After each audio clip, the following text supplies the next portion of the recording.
So excited today to have Emma Barden here today for best practices for STEM writing. And we're focusing specifically on abstracts, but with expansion to how you can effectively write publications and anything beyond that for this webinar. I am going to go ahead and briefly introduce Emma Barden, who is here with us today. She's working on her MBA, almost there. I wanted to give her that little bit of boost there. So Emma today is the founder of Barden Consulting, and her works with a variety of clients in biotech and healthcare. She earned her master's in rhetoric and writing from San Diego State and her bachelor's in literary journalism from UCI. Emma is a writer in many forms, and that includes being a consultant, a science writer, technical writer, copywriter, and editor. She has fully immersed herself in writing. She has partnered with many labs as well as companies in the US as well as in Europe. Emma leverages her near decade of experiences in past projects, including press releases, abstracts, investor slide decks, grant proposals, just to list a few of the many communications that she has done for biotech, medtech, pharma companies, etc. My emphasis here is that whoever works and looks at Emma's work, it has to be sort of ready to go and to the public eye. And she has an excellent skill and expertise with that today. And so we're excited to have Emma. And with that, I am going to go ahead and hand it off to you. Wonderful. So, and how do I minimize? There we go. That way you don't have to look at yourselves. Although I suppose I'll keep it closed like that so it's not in the way. Well, welcome everybody. Thank you so much for attending the workshop today. We are going to focus today on best practices for STEM writing. The goal at the end of today's workshop is for each of you to feel an increased confidence in your own writing, to feel like you have some really pragmatic tips and strategies to not only build the confidence in your writing, but to overcome writer's block, because that happens to everybody. But it can either be a moment or it can be a day, week, month-long endeavor. So hopefully to cut it down to just a hesitancy of a moment of, oh wait, I have resources for this, and then to be able to not even be impacted by writer's block. And then as well, we'll end with some tips for strategically making good writing every time, regardless of what the type of writing is, whether it's an abstract for a conference or a publication for a peer-reviewed scientific journal, or an investor slide deck, or any kind of writing for your PI. The goal is that you'd have a lot of confidence and feel like you're resourced to be able to do that well and effectively every time. So going to our next slide here. This will be kind of the layout for today. I'll give a brief introduction about me. I'm going to make that very short since Joanne did such a good job of that. We'll start with gaining confidence in your own writing, then the writer's block component, and then we'll go into some good science writing. If any of you are more math-minded, you'll be excited to learn that there is a formula that you can adjust no matter what kind of writing you're doing that will work, which I will teach you today, and hopefully you'll be able to practice and recommend in your own writing. And then we will have time for you to workshop your abstract today. So although we're workshopping abstracts, this writing that we're doing today and the skills we're talking about are applicable for any kind of scientific writing, and actually beyond science as well. And we'll end with a Q&A, so you can ask any questions that you might have. I do have some page references in the presentation. You can feel free to make note of them if you end up borrowing the book from the library, or if you are raffled a copy, where you can look up additional resources that partner with what we're talking about today. So a little bit about me, and I won't cover the same material, so I'm just going to jump into what I'm doing today. But I'm essentially a writer, a teacher of writing turned science writer. So a lot of my experience has been in tutoring other people on how to do good writing themselves. And at this point, just doing the writing for science companies. So they're offloading it to me and I'm producing a turnkey solution for them. One of the main strategies that I use is this formula for good science writing that I'm going to teach you today. So you'll be able to leverage that in your own writing. And at the bottom, I have some examples of companies who I've done work for. Metabolon is a metabolomics company in San Diego. ScreenTech Oy, you can see at the bottom right, that's a Finnish company. That's one of the European companies I've worked with. You can just see a few that are on here, but it's throughout the life sciences, everything from genomics to DNA to different technologies to AI pathology. I've written all of it. So today we are going to start where I would like you to think about your own writing practice, whatever that means for you thus far in your writing career. And I'd like you to think about what, as an icebreaker, and we're going to actually utilize the chat on the right-hand side of our call today for you to be able to answer. Hopefully that pops up here. If not, I'll do some text sourcing here while you're coming up with your answers. But I'd like to start with you thinking about, in your own writing, what do you currently do to build your own confidence? That might look like, maybe you write emails every day and you talk about your research in that. Maybe it's more intentional and something like a journal where you're writing a few sentences on what research you accomplished that day, or perhaps something that you learned in your class. But I'd like you to think about, if you're still in the class component of your PhD, and I'd like you to think about what you do. It doesn't have to be daily, but what do you do consistently to build your confidence in your writing and to practice your writing? So I'm going to go ahead and give a moment for everyone to fill out and populate that chat box on the right. And Joanne, if you maybe do the first one just to say tester so I can see if it pulls up on my screen, that would be great. Oh, here it is. Excellent. Thank you. Yes, excellent. Okay, we have word dumping on here, outlining, let it sit overnight before reviewing. That's a great one. Another feature that I can recommend too, if you are emailing something out, is a scheduled send. So if you are going to be sharing about your research, letting it sit overnight and scheduling it, but then you can go back to it. So you've hit send and you can think about it and think of how you feel after it's sent. Ooh, outlining is a great one. Love that. Really, really useful. Rewriting meeting notes, that is fabulous. A great way to make sure that you're really absorbing what you've learned. Absolutely. The weekly write-up for PIs, essential. I know that's for the PI and a requirement. It can also be so helpful for your own practice.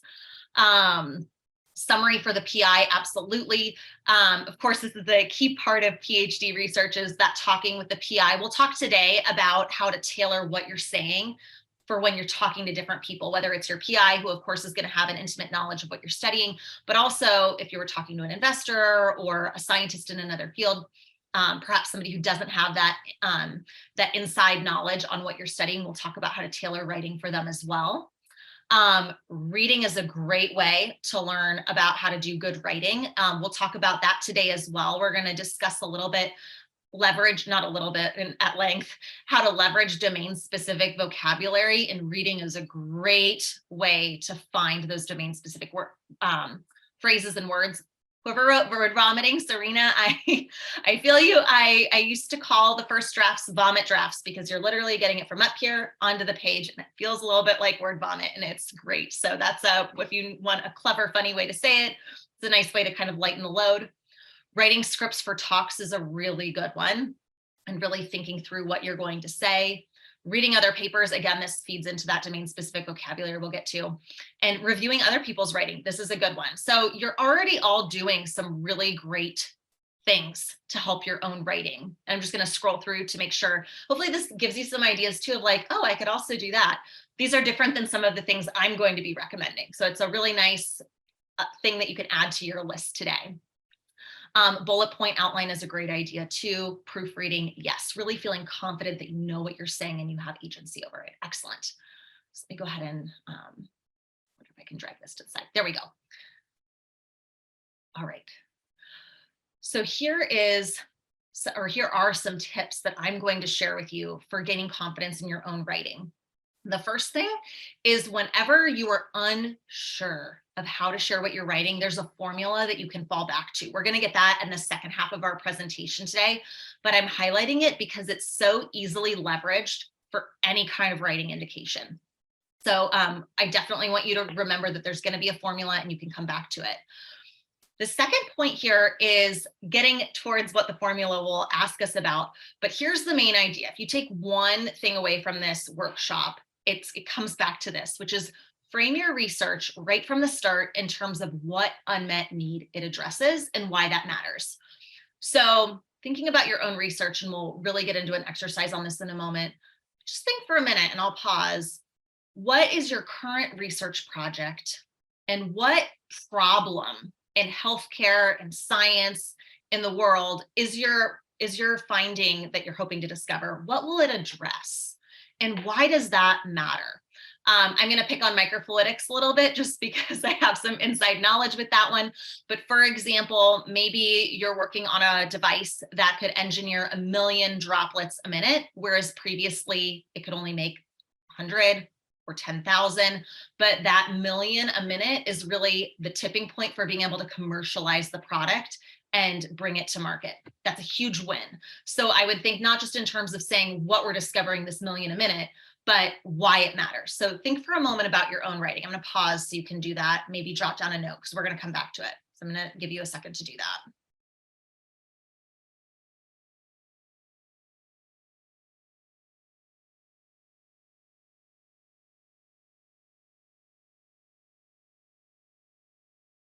Not just the finding, but also why it matters. So like, what is the implication of that? Just one moment on that, and then we'll move on.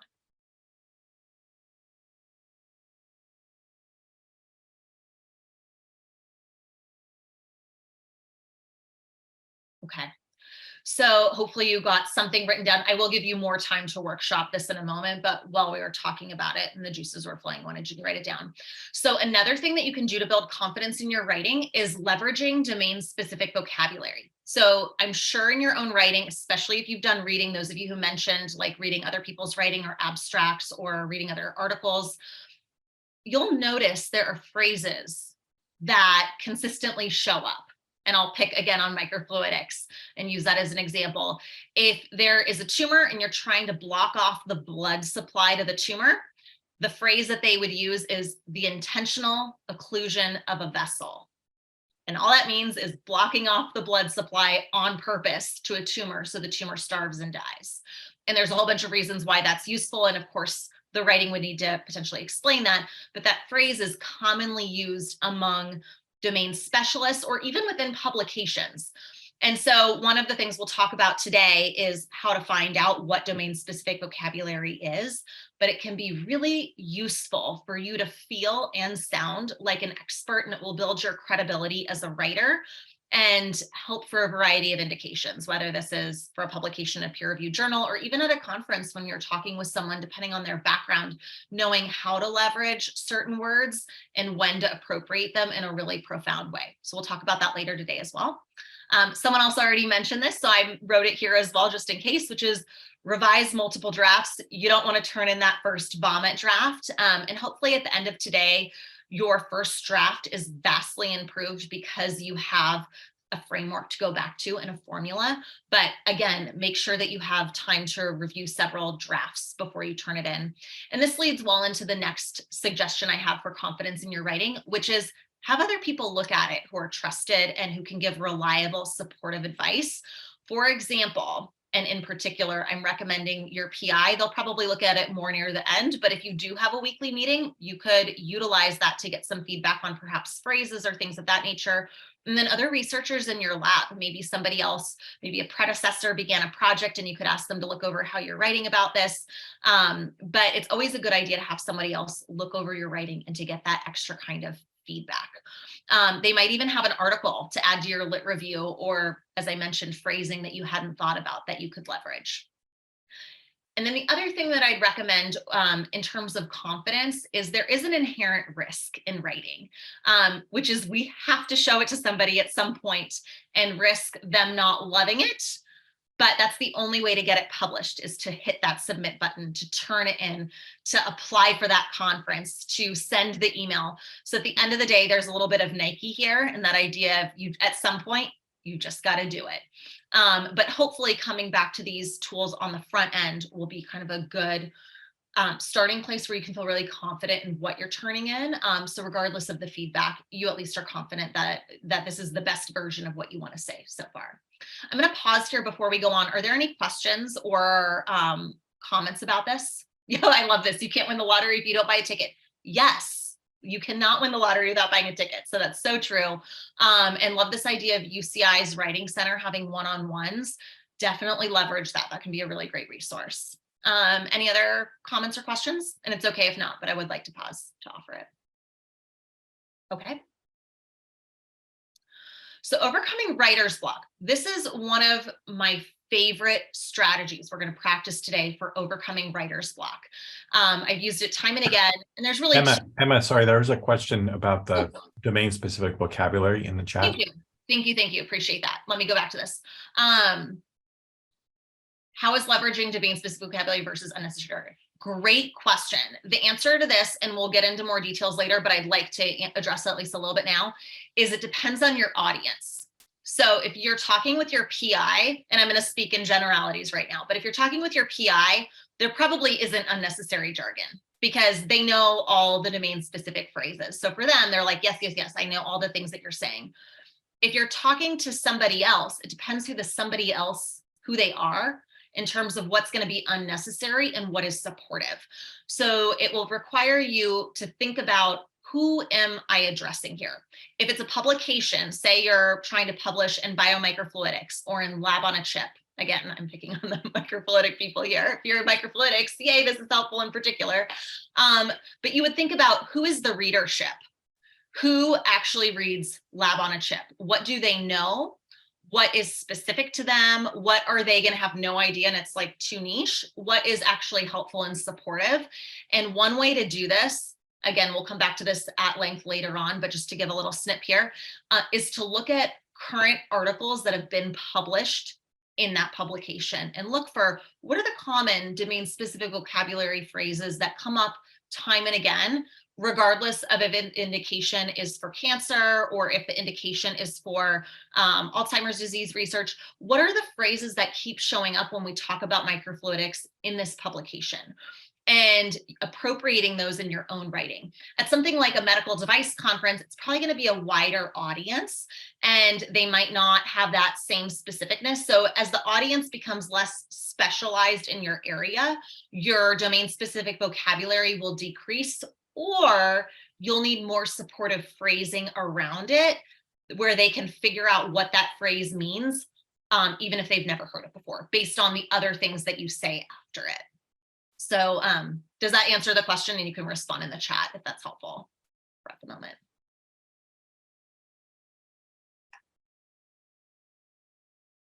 All right, we'll move beyond for now and feel free to ask if you have a follow-up question on that, but we will get to that. Oh, perfect, there. Okay, great, thanks, Mara. So for overcoming writer's block, for overcoming writer's block, here are my two tried and true recommended across application areas for filling it. For the science one, across areas, it's fill in the formula. And as I mentioned, we're going to get to that, but keep coming back to the formula because as long as you're plugging in the variables, that will be really supportive. Let me read Joanne's. When you're working on.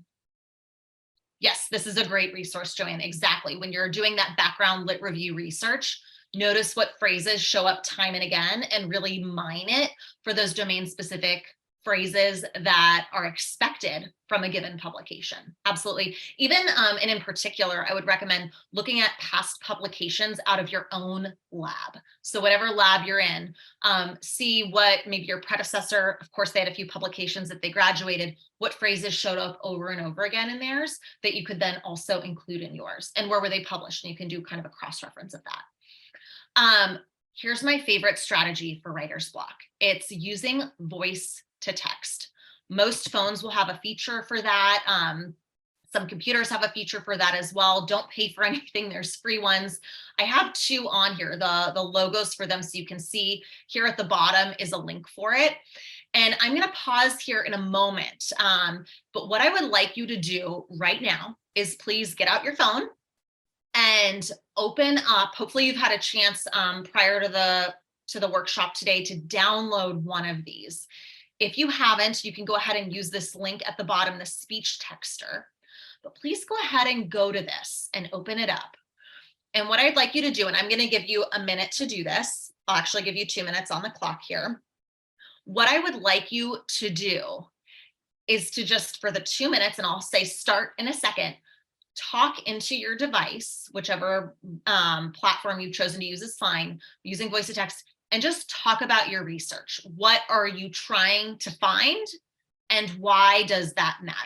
So what are you trying to find and why does it matter? I'm going to go ahead and give you 2 minutes on the clock now. And if anyone has questions, you can write it into the chat box. I'll look at that. Go ahead and start now.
If you haven't started talking about the implications of your research or why it matters, do that now. So if you're still in the explaining a million bubbles a minute and how great is that, at this point, start speaking into the device. Why is a million a minute helpful? Or whatever you're finding, what can we now do with research as a result of that? I'll go ahead and give you about 45 more seconds to do that.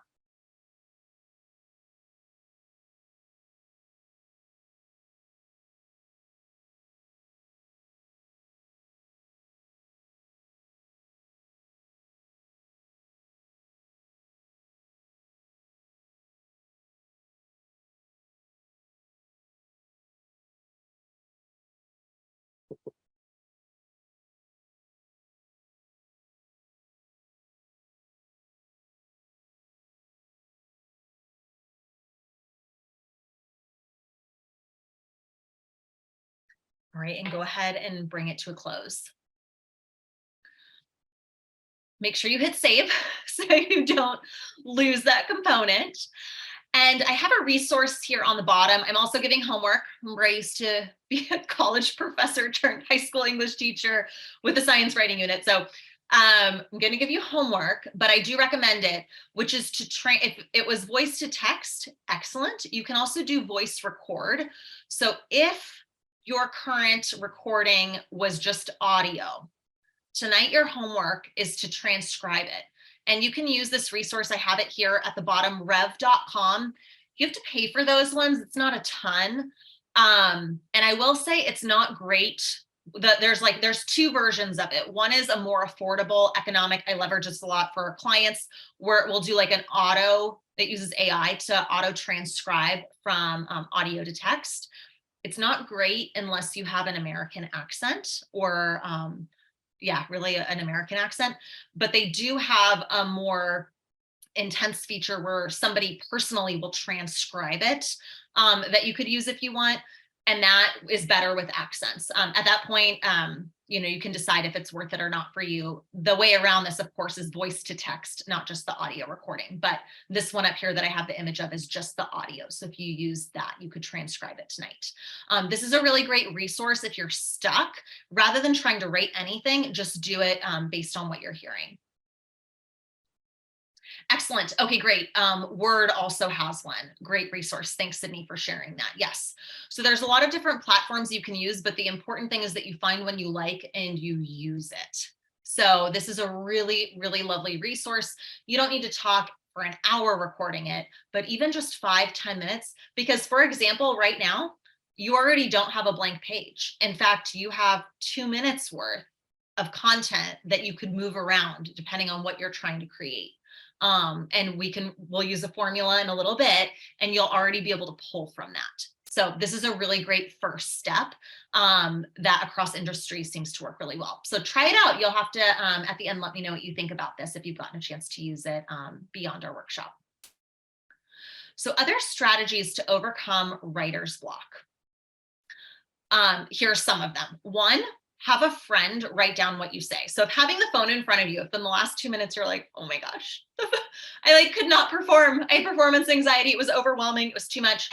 This could be a really good option. The friend could be somebody in your lab. It could also be somebody outside of your lab, but ask them to write down verbatim what you're saying, because then it is your words, right? This is just kind of taking out the middleman, but that might feel more comfortable.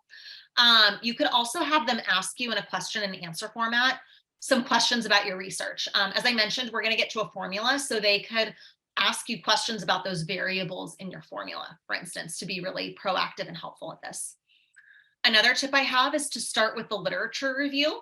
So maybe out of your PI's lab, there should already be publications, and you could look through those publications through the lit review to see what are other people in your lab doing, and that can kind of help get the juices flowing on like, what am I doing exactly? And also, what's the application? Why does this matter? So if you're getting stuck on that component, this can be a really great option, especially if you're noting what's different about what you're doing and try to write in like a sentence about what uniquely you're contributing to the field. That can be a great way in just this bite-sized 1-sentence thing to overcome writer's block. So it's not a huge text that you're trying to write, but just 1 sentence.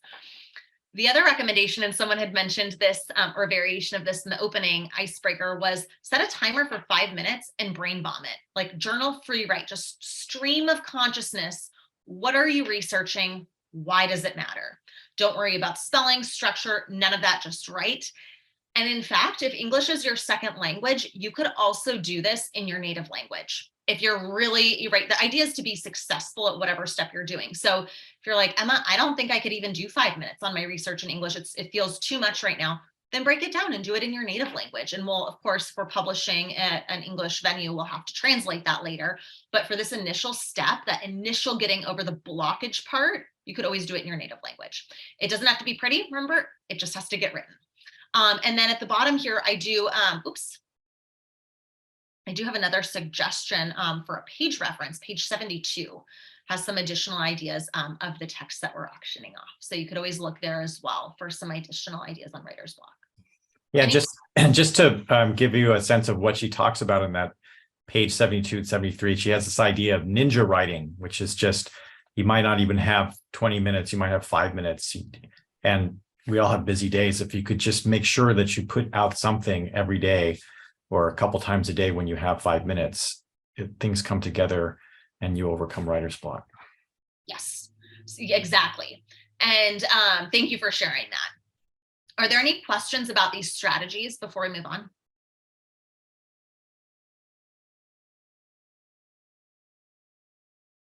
All right, we'll go ahead and go to the next part here. So, and I jumped the gun a little bit on this, but if you're an ESL writer, first of all, good for you. It is so difficult to write content in not your first language, and then to do that about scientific writing. So some resources and tools that you can do for writer's block if English isn't your first language. By the way, English is not my first language either. My first language is Swiss German. Now, I'm not a specialist enough in that to talk about writing any kind of science writing in Swiss German, but that is my first language. So I do understand trying to come up with words in a second language and how to do that. So my recommendation here is do the above mentioned strategies if you need to in your native language. That's okay, just to get your ideas on paper and kind of make this the path of least resistance. So if you're able to do that brain dump or that 5 minute free write in your, in English, great. If it needs to be in your native language, totally fine. The other tip that I really offer to ESL writers is this domain specific vocabulary, which we talked a little bit about and we'll get to later on in the presentation. It can be so helpful for sounding like this isn't your second language and really being able to appropriate it in a way that builds your credibility as a writer and as a specialist in the field, because you are. And mining those past articles out of your lab or in the publication that you're hoping to publish in, or wherever you're submitting. Maybe it's for a conference and looking at like past accepted abstracts or things of that nature, maybe past people from your lab who've successfully been granted presentation opportunities at a conference, looking through their writing and seeing what phrases you can use, that can be very supportive. Does anyone else have either, if they are non-native English speaker, but if anybody else has suggestions, I'd love for you to drop them in the chat for if you're open to sharing, if there's something that you do that works for you. I'll give a moment for that or for people to ask questions.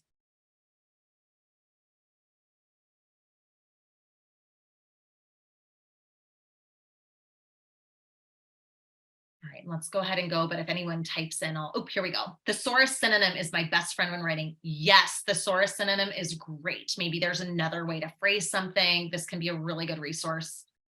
Oh, I love this. Talking to myself during my commute. Hi, Allison, by the way, it's nice to see you on here. That's awesome. Yes, saying it out loud to yourself, talking about what you're learning. Absolutely. These are great, great resources. Awesome. All right, additional strategies for writer's block. I'd like for you to think about, beyond ESL students at this point, going back to the whole group, this is an exercise and we'll use the chat for this. What is a strategy that you already successfully have used to overcome writer's block? Maybe it doesn't work every time, but something that's helpful for you when you're stuck. Or if you're like, Emma, that's why I'm in this workshop, I have no strategies, please help me, or what's one from this list that you're going to try first? So let's go ahead and just see what people are saying in the box here.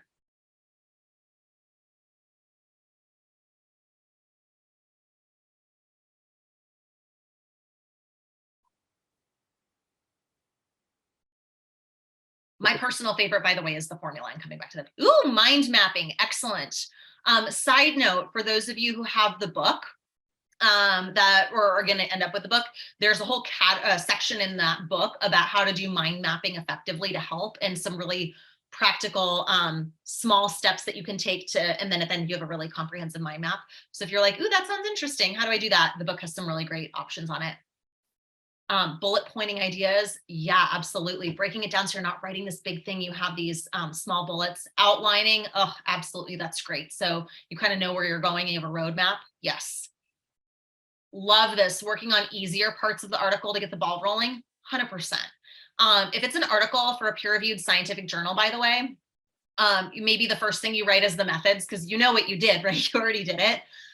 So starting there can be helpful if the introduction feels a little too much to start off with, although hopefully this formula we're going to talk about will be helpful. Background section, finding published one that you like and then rewriting the first sentence or two in your own words. Absolutely. This is a great way to do it, right? Lit reviews out of your lab previously or that have been published in the place that you're looking for, or accepted wherever you're looking to send your writing. That could be a really great opportunity. The lit review, excellent. Okay, so you're really gonna like the formula because it comes back to this lit review idea. Citation threads, yes, this is a great resource. Breaking down the paper into questions to be answered, love this. This actually feeds in really well to the formula idea that we're going to talk about in a minute, where you can just go, what is my variable A, and solve for it. So that will, those of you who are interested in trying this or have tried it, you're going to like the formula part. The word vomit, yes, I know. Oh my gosh. Okay, fellow perfectionist here. I have a really hard time writing anything that I wouldn't want to publish. Part of it is you just got to do it. You don't have to show it to anybody, right? Nobody who hires you is going to say, can I please see a first draft of something? And if they do, your comeback line can be, after you show me your first draft of something, because nobody's first drafts are good. Everybody needs to iterate a few times. So these are great, great resources. I hope that you're able to leverage to this voice to text one and see how that is supportive if you're really getting stuck. So anyway, this bottom part here, when your message isn't clear, you can get blocked. That's not a myth or an excuse. For this one, the context was not particularly about science writing, but I wanted to include it because this is an interesting idea of having a clear message and that helping the writing to flow and getting through writer's block, because we are going to now be moving into that formula component. And the idea is if you're ever stuck, and the person who mentioned solving for different variables in the writing, this plays in really well to it and dovetails. So let's go ahead and step into that now.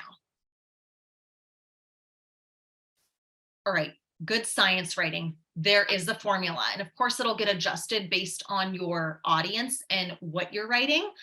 But this is a really good framework to use. And we started this a little in the beginning. I'm going to give you a moment now that we've kind of been percolating a little, think of it again. But the idea is this: you want to frame your research or your current project, whatever it is, in terms of what unmet need in the industry you're finding addresses and why that matters. So if you were able to create droplets that are a certain size, why is that size in particular useful? Maybe your device that you've engineered makes them uniform and they're this particular size. The finding is the size and how many you can make. Why it matters is the second part, and you want to include both. One, what you found; two, why it matters. Maybe why it matters is that size is small enough we could inject it into the bloodstream without killing somebody, right? It's small enough it could flow safely, for example. So coming back to this idea of what did you find and why does it matter? That framework of having both parts together is going to help give you confidence, because you're going to know what you do, be able to talk about it clearly, but also be able to say why it matters. And that'll help with overcoming some of this writer's block. There is an actual formula with like variables for those of you who are mathy and are like, this is not a formula and I want the actual formula. We're getting to it. But I want to start off with this idea, and I'm going to give you 1 minute on the clock to write a sentence right now. And if you're like, I don't want to write it, I'm going to do the voice to text, totally fine. But I'm going to give you a minute to, in writing somehow, write down and if you're doing a few projects, just pick one of them, but maybe the one closest to publication. What did you find and why does it matter? So go ahead and start that now.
And go ahead and wrap up that sentence.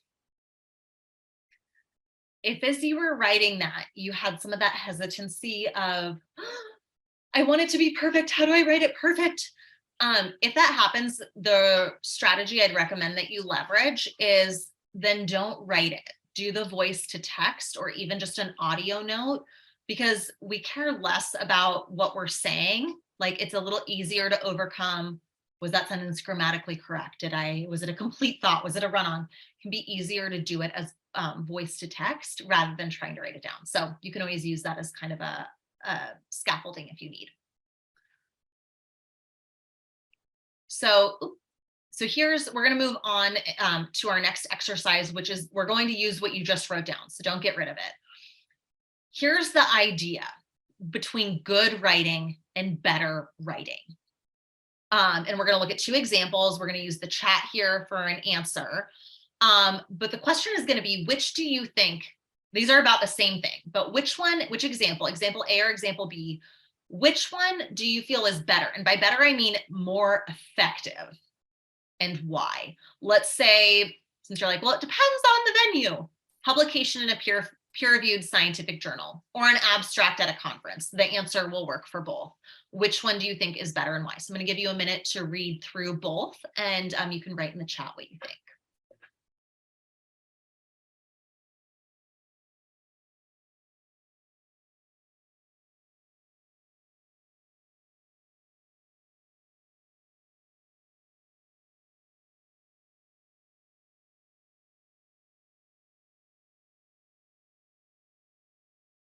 A lot of answer B's coming in here for easier to understand. So great comment on that. Great comment that we need to understand the application.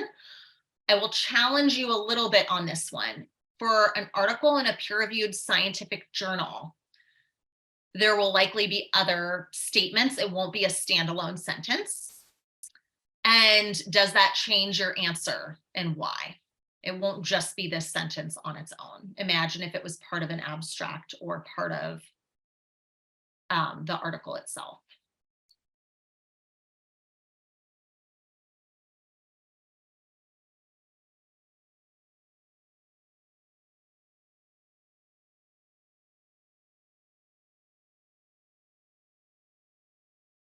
So yes, so answer, and I think some of these are rolling in where they're similar. So B is better, it seems too wordy. A is a little confusing for someone who's not a specialist, etc. And then we have down here at the bottom, A seems to have more domain specific vocab. That's what I want to latch onto, and it'll segue in a little bit to who our audience is. So if you are presenting to, say, an investor, yes, B could be the better option because they likely are not a scientist and have, unless they founded a company in this specific area, probably have zero idea about it. But otherwise, A, because it gives details that are helpful in terms of why this finding matters. So for example, if you were to say sentence B to somebody else who studies microfluidics, they might ask like, well, how are you treating cancer though? I don't understand the mechanism of how this works, or what kind of cancer, or exactly. Oh, and this is a great question too at the end here that someone just wrote in. I love this. Where is this sentence placed? Abstract or the body of the paper? Great question. So where I'm going with this, and I'm really glad for the discussion on the side here, is it matters. It matters who's reading it, and it matters where it's going, how much of that domain specific vocabulary you should be leveraging. So ideally, you're talking about two components here. You want to say what you found and why it matters. With example B, it does sort of do that. It says that we made, oops, it says, oh my goodness, let me go back here. Oh, and now I've really gone to the end. There we go. With example B, it does say that we made a device and that we found we can make 1 million a minute, and that it helps for cancer. And that might be enough depending on the venue. With example A, notice we're having some of these phrases like intentionally occluding a cancerous vessel. So not just the intentional occlusion of a vessel, but what kind? Cancer vessels. How are we going to do it? We're going to block off the blood supply. So if it was an article for publication in a peer-reviewed scientific journal, likely example A would be better. If it was an investor slide deck, probably example B. The point of all of this is it's important to have both of those. What did you find and why does it matter? And then how specific we get depends on your audience. So let's look at the formula that we're going to use moving forward. And I'm going to move the chat part over here. So this is my formula. I use this for everything. Literally all of the clients on that first page where it said about Emma Barden, I use this for every single thing I write for them. These are the questions I ask when I'm interviewing CEOs and founders. And for those of you who've already published somewhere in a peer-reviewed scientific journal, you're going to be like, sounds a lot like a condensed version of the introduction. Yes, it does. And it works for everything. So here's the order. The first thing is, what is at stake? Why does this area matter? And I'm going to give you an example that I did for a client just to give you some examples of this in a second, but let's go over it first and then I'll give the plug in. So what's at stake? What is currently done? As a side note, what's currently done, if you're doing publication of a peer-reviewed scientific journal, the what's currently done would mean what has been published about this? Like, what are other people doing? If this was for a company, it would be who are the competitors in this space and like, what is the current standard of care up until now? So that's the second part. Third part is what's missing. So what's wrong with what is currently done? Like, why is there a pain point? What is the pain point of what's currently being done? And I have a reference down here to page 113 of Sarneca's for coming up with like what that gap is. So if you end up with the book, you can look at that part. The fourth component is how does what you found address that unmet need? Because now we understand the relevance of what you found. And then this all should add up to what can now happen because you found that. So what's the implication of your finding? I'm going to give you an example of this. I'll pick on metabolons so we can make it really concrete. There was an article published in a peer-reviewed journal where their technology was used in it, and they wanted to write a case study. Very scientific. It was for other PhDs. They wanted me to use a lot of domain-specific vocabulary. Since I don't know how much all of you know about metabolomics, I'm going to make it a little more general than the writing I did for them, but I want to show you how I would apply this formula. My first question would be, what's at stake? Well, what was at stake is there were pediatrics, so children, patients who had cancer, and there is a section of them where when you give them chemotherapy, it does not work. Their cells spit out the chemotherapy. What's currently done? So part B, what's currently done? Well, for children who have that, we have to treat them with different treatments and they're not as effective. There's not something that works as well as chemotherapy. Chemotherapy is the standard of care. So really what's currently done is they try chemo anyway, and it doesn't work for this group of patients. So what's missing? What is the gap? Well, we don't have a viable treatment at the moment to help these pediatric patients who are treatment resistant for leukemia, for chemotherapy for their leukemia. How does what you found address this unmet need? Well, this company had a product that could analyze at a cellular level what was happening for those patients. And they found, oh, pediatric patients who are chemo resistant, it's because there's this one enzyme, and they had a name for the enzyme, where every time if they have this enzyme in their cell, every time you feed in chemo, that cell spits it right back out because that enzyme spits it right back out. And So what they found was if we feed those patients an enzyme inhibitor, that enzyme can't work, and then the chemo can go in and stay in. That's what they found. So by using this formula, we understand why it's relevant. If out the gate, I just went what they found, I'd say, hey, they found a great enzyme inhibitor. And you'd be like, great, why does that matter?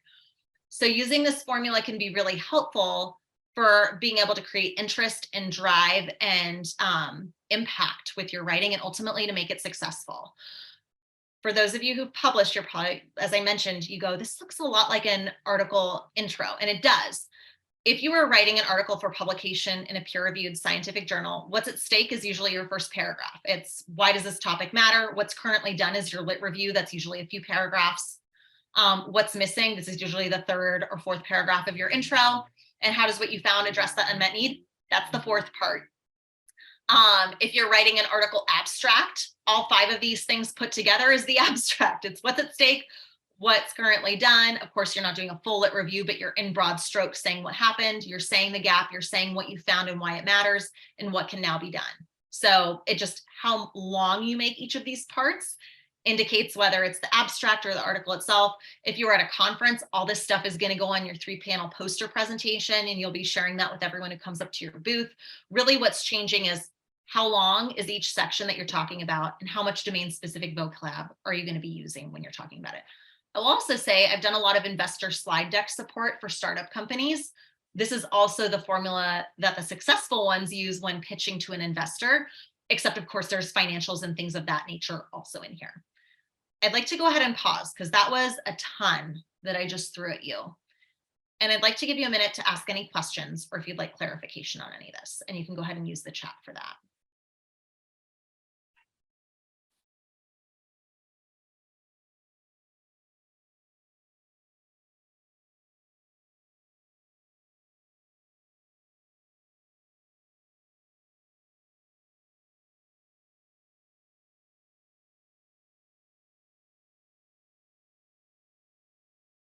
Okay, I'll leave the chat open if there's any follow-up questions. Oh, here we go. Oh, just me marking the time, just letting you know at the top of the hour. Thank you. I appreciate it. I'm also keeping track, so we should be good here. And do we have till 30 after or 20 after? Ideally 20, so there's a couple more minutes I can do announcements, but if we don't have time for that, take it to the end. Not a problem. We can absolutely do 20 after. That sounds good. Okay, great question here. So, so this is a paper-wide or abstract-wide formula, correct? Not within paragraphs. Correct, unless what you're writing is shorter. So, in general, an abstract is going to have all these things in it because the abstract should just be 1 paragraph. They're pretty short. It's get in, get out. It's maybe a sentence or 2 on each of these things. Probably a couple sentences on what you found, and then a couple sentences on the implications, but it's still very short. For an article in a peer-reviewed scientific journal, probably each of these things is at least a paragraph. The what you found is going to be the whole results section, so it'll be longer. But no, we're not talking within a particular paragraph, unless you only had a paragraph to apply to a conference. If their application is short, then all these would go in that 1 paragraph. So it depends is the answer to that. Hopefully, Marina, let me know if you have follow-ups on that. If this is the abstract for the formula for the abstract. Great question on the repetitive thing. So here's the deal. A lot of times the sentences used in the abstract can be actual sentences in the paper or very close. The abstract is not like a book jacket. You know, if you're reading a book, you want to be surprised, right? You need enough to entice you, but you don't want the ending spoiled. Abstracts are not like that. Abstracts are spilling the beans. They're saying, this is exactly the topic, what was done, what was missing, what we found. Here's exactly what we found. Here's why it matters. A lot of times researchers will read that and then decide, do I want to read the whole thing then or not? And if they want, that's how they'll decide. So it is going to, by nature, be repetitive. It should be. That's how you know, in that case of an abstract to the paper itself, that you're doing it right. It should repeat itself, but at length in the paper itself. For example, the abstract is not going to quote past, cite by name previous studies. The article itself would expand and have those actual citations. Great question. Okay, any follow-ups? Okay, good. All right, you guys, I'm going to give you 3 minutes for you to fill in this formula for yourself. So what's at stake? What's the current protocol or industry standard? Basically, like, why are you doing this? What was done before, and how is what you're doing different? So what was done before? What's the problem with what's done before? How does what you do begin to address that gap? Maybe you're not filling it all the way, but you're doing part of it. And then the implications, what can we do now? So I'm going to go ahead and give you 3 minutes on the clock. Please go ahead and do that. You can do it as voice to text, or you can handwrite it. Either one is fine. Go ahead and start now, and write questions if you have any in the chat box.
We have about 45 more seconds. Oh, and there's a question. I'll respond to that.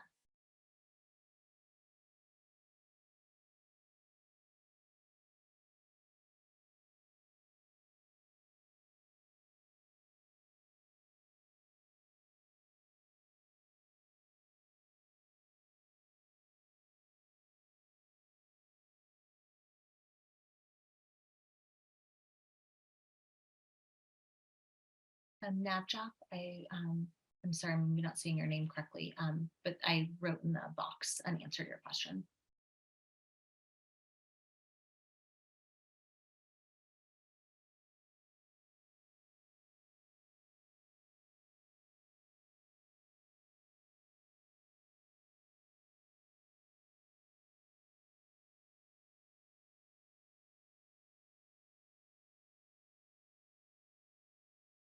All right, and go ahead and wrap up the sentence that you're completing right now.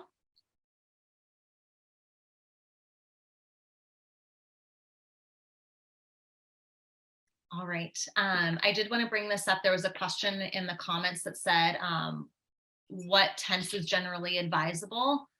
And I gave some examples here of phrasing that's often used, which is previous standards for whatever it is, include, and then saying it. So it's current present tense, right? It's what's currently done. Current protocols include ... Previous studies addressed Y by Z. Yes, it depends. Exactly. It depends on what you're addressing. So if it's something that was historically done, you could use past tense. Pardon me, my dog is shaking in the background. But often it's present tense. It's what's done in the field right now. What's the standard? What is unmet with that? Typically, you're not doing such a deep dive of the past that you need past tense. All right, so hopefully you have the start at least for filling in this formula. If you have not, or like say there's parts of these that are missing, make a note tonight to spend a minute on each, writing it down or doing voice to text. All right, domain specific vocabulary. So we touched on this a little bit, but I want to do a deep dive. So the idea with domain specific vocabulary is it's worth using as long as it's known by your intended audience. So we can't really just copy and paste. Oops, David, you have a question. Go ahead. It's more of a comment. I think, you know, some of the students in the chat have asked, is this formula really applicable to larger pieces of a paper? I think in the results section, if you can just go back 2 slides or 1 slide. Oops. Yeah, absolutely. Sorry, my phone is ringing. I'm just gonna hang up. If you think of the last 3 points here as an iterative process in the results section of your paper, it's not so like the problem of the current protocol. It's the question you're addressing for that section of the paper, how your research fills that, and then a transition to what's next in the paper. So that's just one way to think about how to apply parts of this formula to a larger piece of a scientific paper. Yes, so that would be in addition to what I was recommending. That would be another option. Absolutely. Are there any additional comments or questions on that? Thank you, David. Appreciate that. Okay. Here we go. So for domain-specific vocabulary, the question is really to think about who is your audience, and how much is too much. It's a balance where you want to show that you know your material. And if you don't use any domain-specific vocabulary, that can hurt you if you're, for example, looking to publish in a peer-reviewed scientific journal, or maybe even at a conference, if the person who comes up is a specialist. So being able to adjust how you talk about things is really helpful. But you don't want, of course, too much, or as someone already noted, it could alienate your audience. So part of this is if you're doing it verbally with someone, say you're at a networking event, being able to adjust when you go, oh, you're a microfluidics specialist as well. Well, in that case, and then segueing. If it's something like a poster presentation, there can be some domain-specific phrasing on there. There should be, but giving supportive enough phrases around it that we understand what the phrase means can be very helpful. So for example, if we use the phrase intentionally occluding a vessel, we could say, maybe the follow-up to that on a poster presentation would be, this is our method for inoperable tumors, is we block off their blood supply to be able to intentionally occlude the vessel. Notice how I used both phrases in there, blocking off the blood supply, and I said the word intentionally occluding the vessel. So there, you can kind of scaffold it that way if you have a mixed audience where you don't know.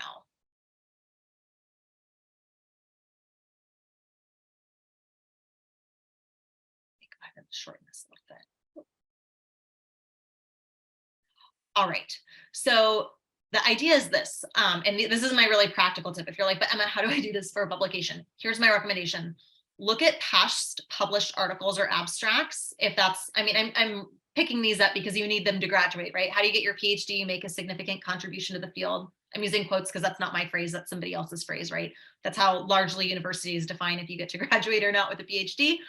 How do you make a significant contribution? By publishing. So I keep coming back to that just because it's so necessary, but it's also really helpful for knowing what phrases to use. So I recommend look at what's come out of your lab specifically and see what the common denominators are. What shows up again and again, use that. If you're looking for a particular publication beyond your lab, but like say biomicrofluidics, lab on a chip, look at what phrases are used there and how do you include them and use an appropriate amount. Your PI can also potentially help with this. So could someone else in your lab, if you have a mentor or someone who started the project and you're their predecessor or their, follow-up person, they're your predecessor. The question to always ask is, what does your audience know or not? If they're a PhD in another field, will they know what that word is? And if not, maybe you'll need to add some scaffolding or support when you phrase it. So think about the next item that you're going to be producing, your next content piece. We're going to only take 20 seconds for this, but I want you to think about it. Who is your audience? If you're publishing somewhere, what venue are you hoping to publish in? If you have a conference coming up, which one? Who's going to be there? Is it all scientists or just a particular field? Is it just the engineers at large or a subcategory? Think about that. So take just a moment, 20 seconds on the clock, and think about who's your audience. What will they know? What will they maybe not know? Go ahead and write that down.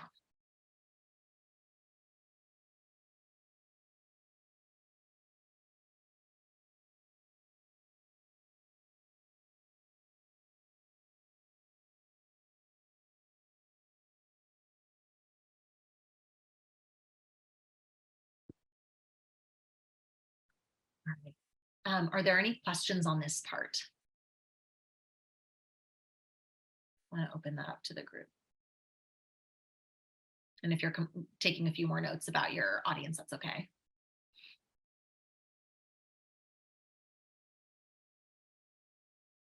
All right, here's the biggest takeaway. And if there's any questions, we can triage them as they come up. Here's the biggest takeaway though. And when I see errors in writing, this is often the error that everybody from the CEO to the inexperienced marketer, this is the problem that they have, which is they forget that they aren't their own audience and they write what they care about, what matters to them. Very human, right? We have our own experience, so we do this, it makes sense, but it's not helpful for successful writing.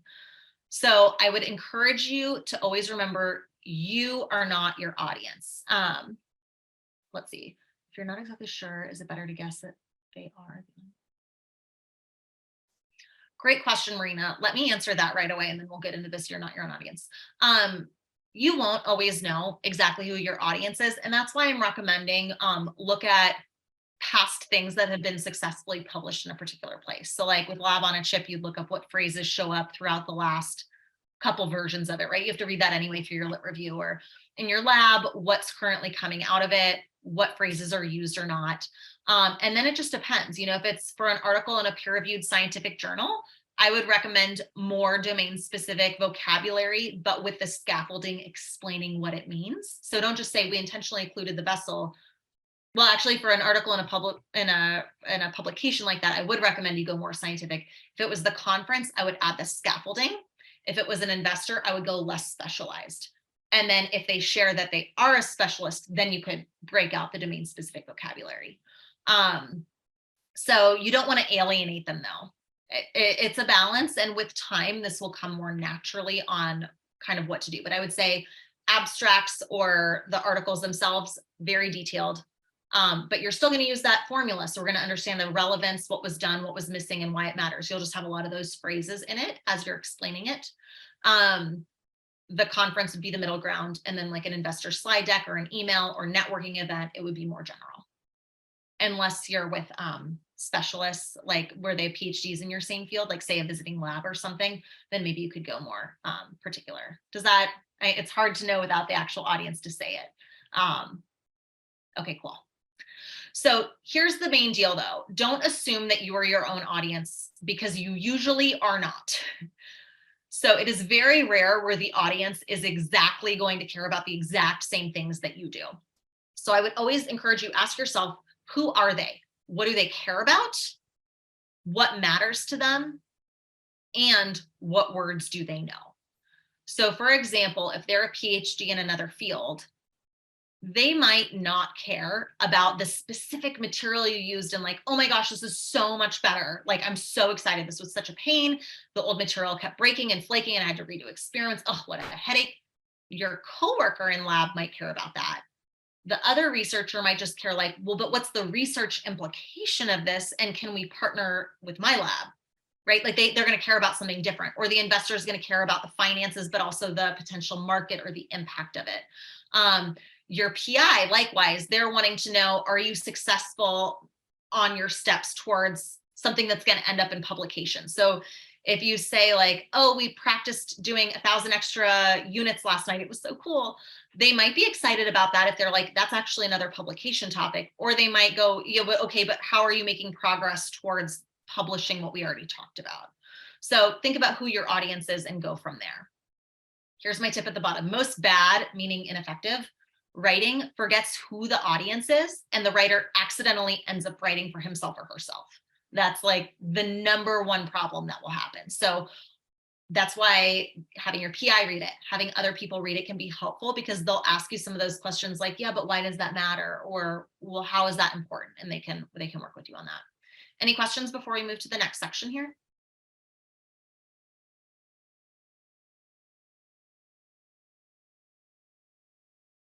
Because we're going to practice this briefly before moving on to an abstract.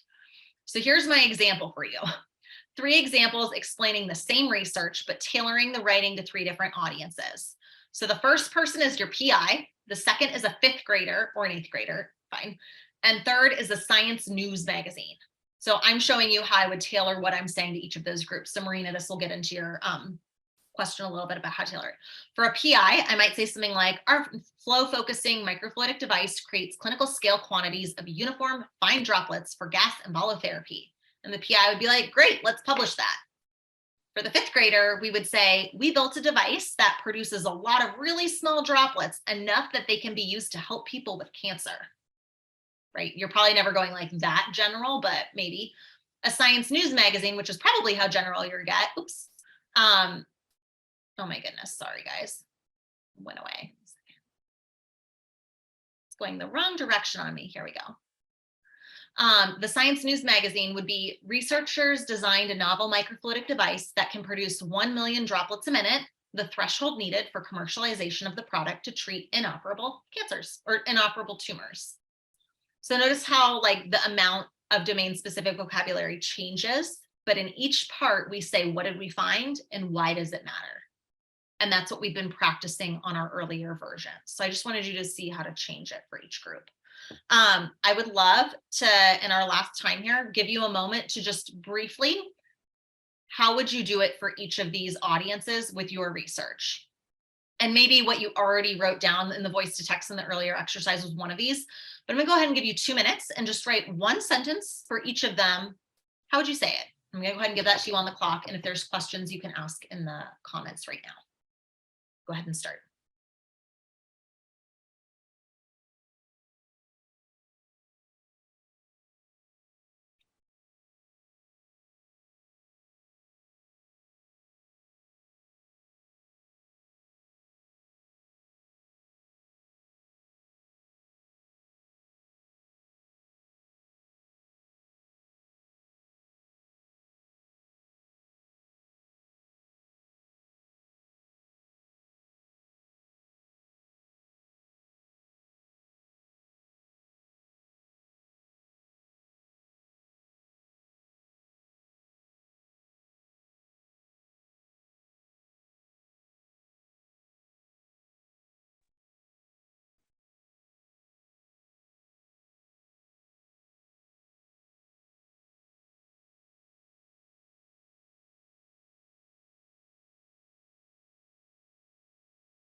And if you haven't moved to the second option, go ahead and start writing for the second one. So whichever one you were working on, move on to the next one at this point, or even the third if you're there.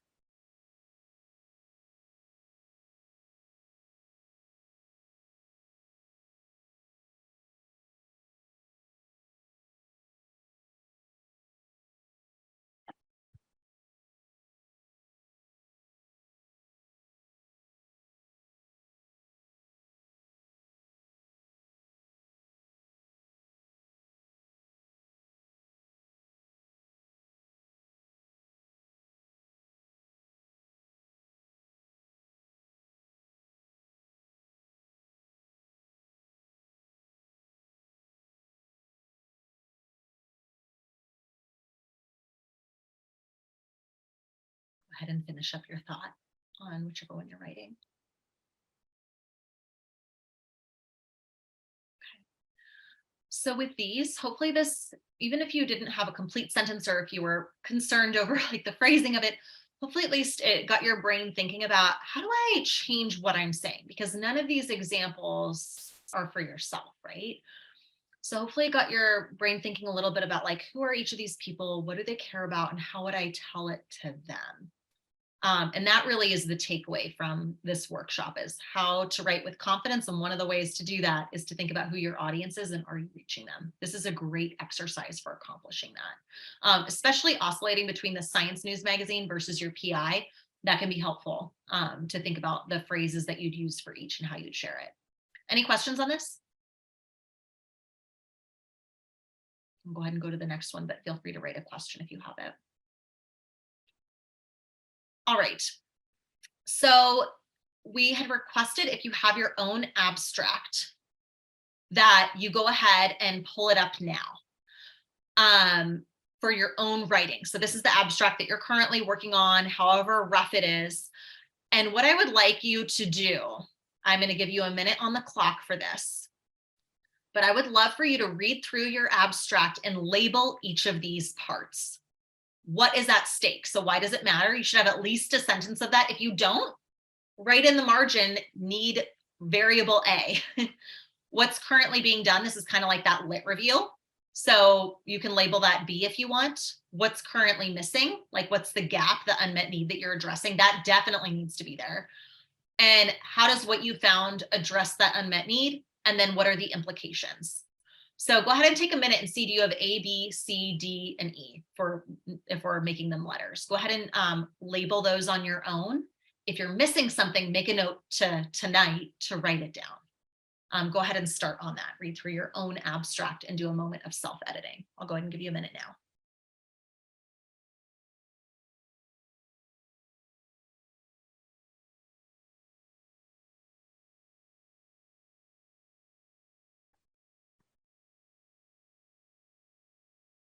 If they're not in order, that's okay. For the actual abstract, you put them in this order, but just notice where they happen if they're not in order right now.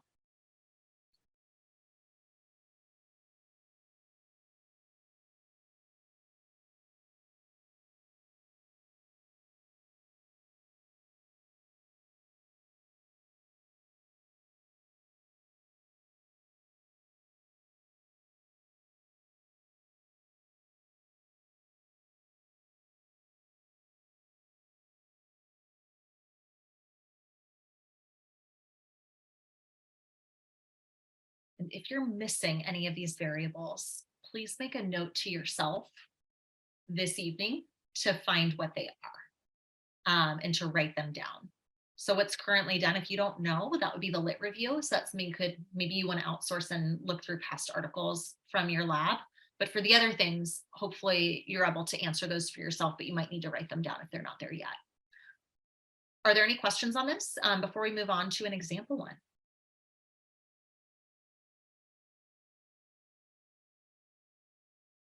Okay.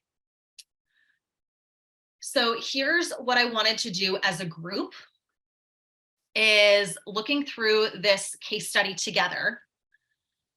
This is an abstract that was submitted. It's a working draft. I'm not expecting any of you to know anything about this topic prior to reading it. What I would like you to do is I'm going to read it out loud. And as I'm reading, I would like you to look for, do they have all those parts of the equation? What the topic is, what's currently done, what's missing, how what they do fills that gap, and why it matters. As I'm reading through, let's look for that. And are any parts to domain specific? So I'm going to read it out loud and feel free to make note in the side for that. Or actually, let me rephrase that. Let's stop after each sentence together and we can say what it is for the sake of time.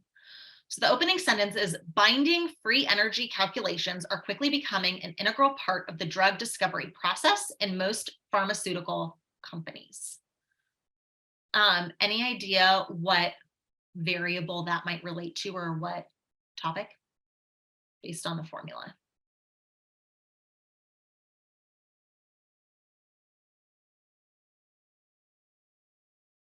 Great.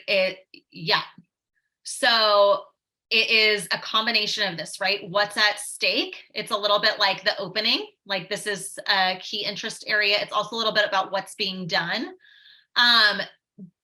It's unclear though. And so I would recommend, first of all, whoever wrote this, great job on not jumping in with just what you found. That's the impulse and you resisted. So really good job. To make this an even stronger opening, I would recommend that they add in some of the topic and kind of what's at stake so we have buy-in. So maybe that's something like the drug discovery process currently takes 9 months to go from ideation to commercialization. Something where like it builds like, why does this matter? What's the problem? And then maybe this sentence is part of what is currently done. So that's what I would edit on this. So the next sentence says, traditional relative binding free energy approaches are most commonly used, but they have the limitation of only being able to handle congenic series of ligands that share a common scaffold with minor differences. What sentence do we think that is? Or what variable is that? And it might be a combo, this sentence right here. Oh.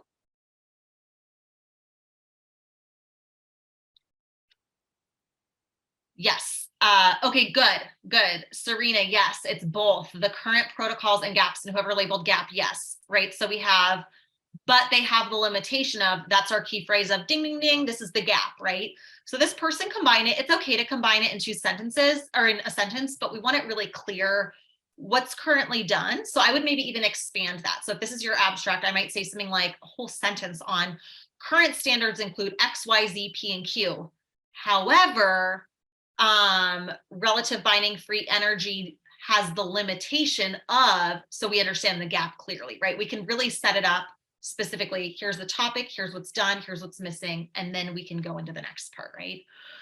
And the next sentence says, ligand transformations that involve ring-breaking information have historically been very challenging for traditional approaches, but our lab, right, so this first part is kind of the gap or the problem, but our lab developed a binding-free energy method that we believe can handle these variable types of transformations. That's a little bit the finding, right? This method is called separated topology, and it's an approach that performs two absolute binding calculations in opposite directions, which removes da da da da da, and it can be applied to this, unlike traditional methods. What is that area doing, or what variable is that?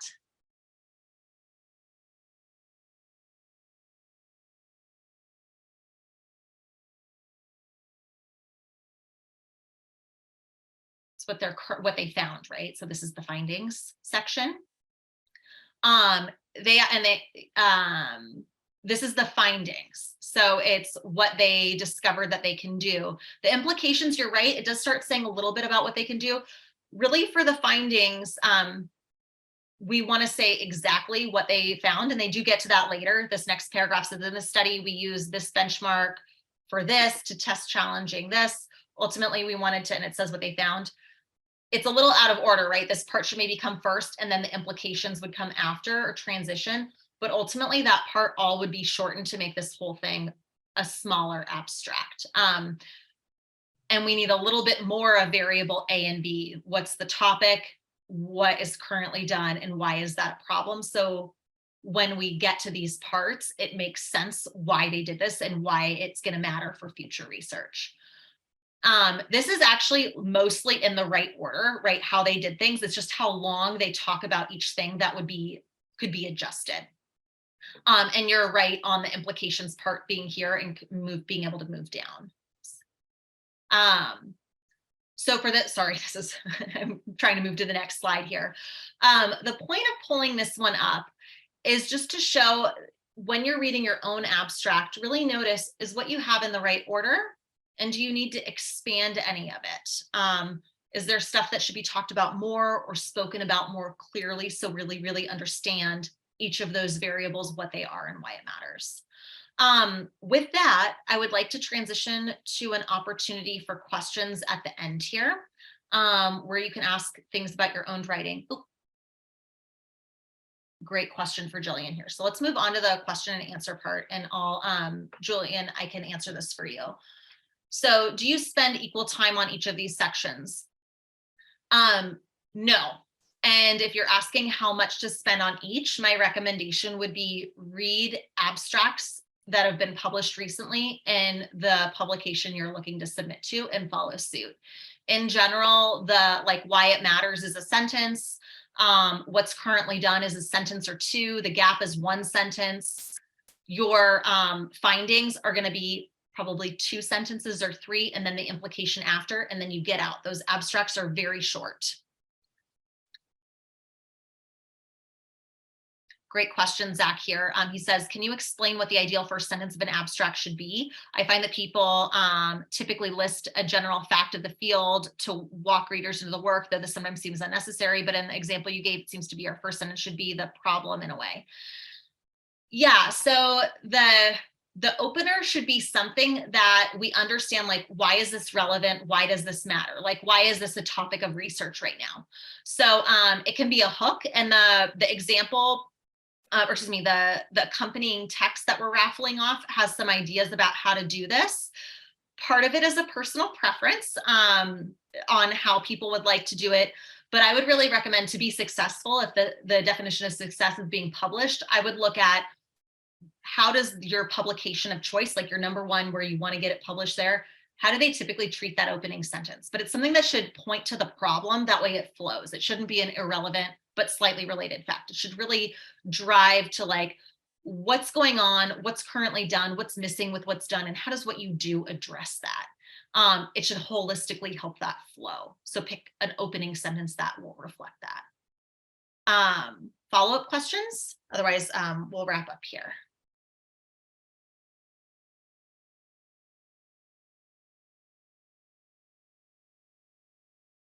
I'll give everyone just 1 minute to, if there's any final questions here before I turn it over to Joanne. I just wanted to say it was a pleasure to work with all of you today. I hope that you're leaving this workshop feeling really empowered on how to leverage that formula to know what you want to say, who you want to say it to, and that you feel you have some really practical tools in your writing kit for when you sit down to write something, being able to get it on the page and get it on a page in a way that will matter and ultimately get you published. If you have any questions, I'm happy if Joanne would like to share my email with anybody. And it was really lovely to work with all of you. You're welcome. Thanks so much, you guys.